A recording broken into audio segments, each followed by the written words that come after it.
Bonjour, mon nom est Carl Boileau, je suis conseiller d'arrondissement dans le district de Dormier, dans l'est du plateau. Et nous nous retrouvons présentement dans l'ouest, devant les bureaux de l'arrondissement du plateau.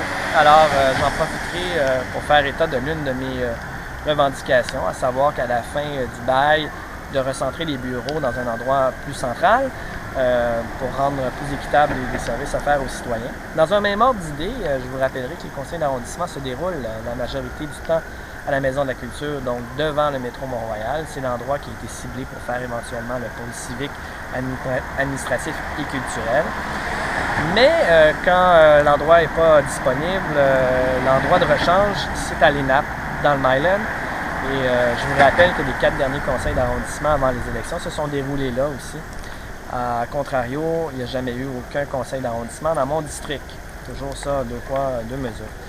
Tout cela m'amène à vous présenter mon cheval de bataille Alpha depuis que j'ai été indépendant et que j'ai retrouvé ma liberté d'expression. J'ai pu donc faire une demande d'accès à l'information pour savoir la ventilation des investissements réels au niveau du plan triennal d'investissement, donc déterminé par l'arrondissement, à travers la répartition des 3 districts. Et ce qui a été démontré, je m'en doutais, c'est que 80% des investissements depuis 8 ans et plus, on parle même peut-être de 82%, sont concentrés dans le district du Myland.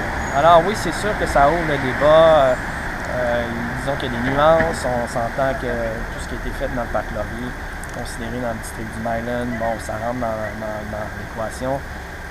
Mais c'est surtout, je voulais amener le sujet. Je pense que c'est une préoccupation qu'il faut prendre en considération. Et ça ouvre le champ à l'une de mes plus grandes préoccupations. Et je suis un militant de la transparence et de l'open data.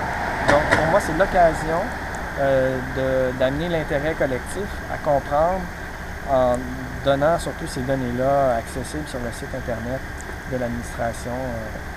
Ça l'amène aussi à comprendre la nécessité de cheminer vers l'accessibilité des données, surtout quand c'est l'utilisation de nos taxes, surtout quand on veut évoluer vers la démocratie participative.